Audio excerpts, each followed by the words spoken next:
दिल्ली शराब घोटाला मामले में दिल्ली के मुख्यमंत्री अरविंद केजरीवाल 1 अप्रैल तक फिर से ईडी की कस्टडी में पहुंच गए हैं। आज उन्हें दिल्ली की राउज एवेन्यू कोर्ट में पेश किया गया था और 7 दिनों की ईडी ने अरविंद केजरीवाल की रिमांड मांगी थी, जिसके बाद ईडी की तरफ से कई दलीलें जो है कोर्ट में रखी गई। ईडी ने एक बार फिर कोर्ट को बताया कि किस तरह से आम आदमी पार्टी के जो 4 नेता हैं गोवा से जुड़े हुए जिन्हें सम्मन्स किए गए थे, उनके बयान रिकॉर्ड किए गए हैं और उनसे अरविंद केजरीवाल का आमना सामना कराना है।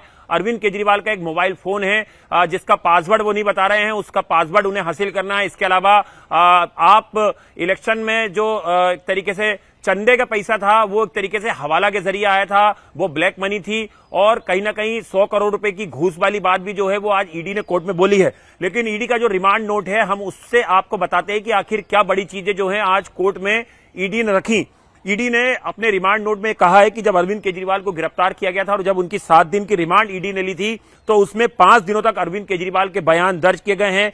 23 तारीख से लेकर 27 तारीख तक अरविंद केजरीवाल के बयान दर्ज किए गए हैं। इसके अलावा 3 और लोगों के भी इस दौरान जो हैं शराब घोटाले के मामले में उनके बयान भी ईडी ने दर्ज किए हैं, जिसमें मनीष सिसोदिया के पूर्व सचिव सी अरविंद का नाम शामिल है, जिनको अरविंद केजरीवाल की मौजूदगी में उनके घर ड्राफ्ट GOM जो है उसकी रिपोर्ट दी गई थी। दूसरा, गोवा में आपका एक उम्मीदवार है जिसने बताया था कि गोवा में चुनाव के पूरे खर्च का हिसाब किताब आपका दिल्ली ऑफिस रखता था, यानी कि दिल्ली का हेडक्वार्टर जो आम आदमी पार्टी का है वो रखता था। ये दूसरी बड़ी बात बोली है।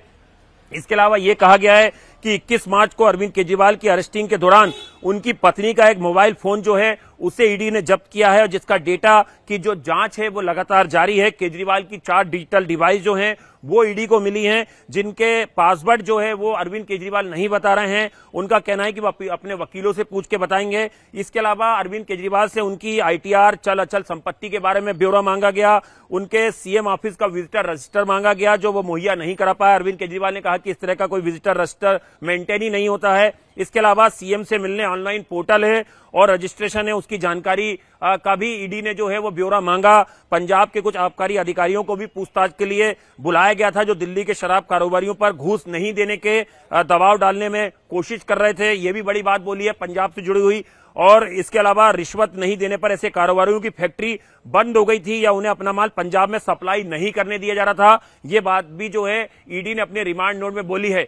तो अब ईडी के लॉकअप में अरविंद केजरीवाल मौजूद हैं। ये 4 दिन भी काफी महत्वपूर्ण होंगे। 1 तारीख को 11:30 बजे एक बार फिर से ईडी जो है वो अरविंद केजरीवाल को दिल्ली की राउज एवेन्यू कोर्ट में पेश करेगी। देखना होगा कि इन 4 दिनों के अंदर अरविंद केजरीवाल से ईडी क्या कुछ चीजें हासिल कर पाती है पूछताछ में, क्योंकि आज कोर्ट में ईडी की तरफ से दलील दी गई थी कि अरविंद केजरीवाल जांच में सहयोग नहीं कर रहे हैं। हालांकि आज अरविंद केजरीवाल अपनी तरफ से खुद बोलने के लिए कोर्ट में सामने खड़े हुए, उन्होंने कोर्ट से परमिशन मांगी और वो अपनी दलीलें देते रहे कि ये जो गिरफ्तारी की गई है वो गलत है, लेकिन वो ईडी की पूछताछ में कोऑपरेट कर रहे हैं और वो आगे रिमांड के लिए तैयार हैं, वो विरोध नहीं करेंगे। लेकिन कहीं ना कहीं अरविंद केजरीवाल की तरफ से जो दलीलें रखी गई उसको कोर्ट ने नहीं माना है और जो ईडी ने दलील रखी थी उसको कहीं ना कहीं संज्ञान में लेते हुए कोर्ट ने 4 दिनों की जो और ईडी की कस्टडी है अरविंद केजरीवाल की दे दी है। और देखना होगा कि इन 4 दिनों के अंदर शराब घोटाले मामले में अरविंद केजरीवाल से क्या कुछ चीजें हासिल कर पाती है ईडी, क्या कुछ खुलासे और इस पूरे मामले में होने वाले हैं।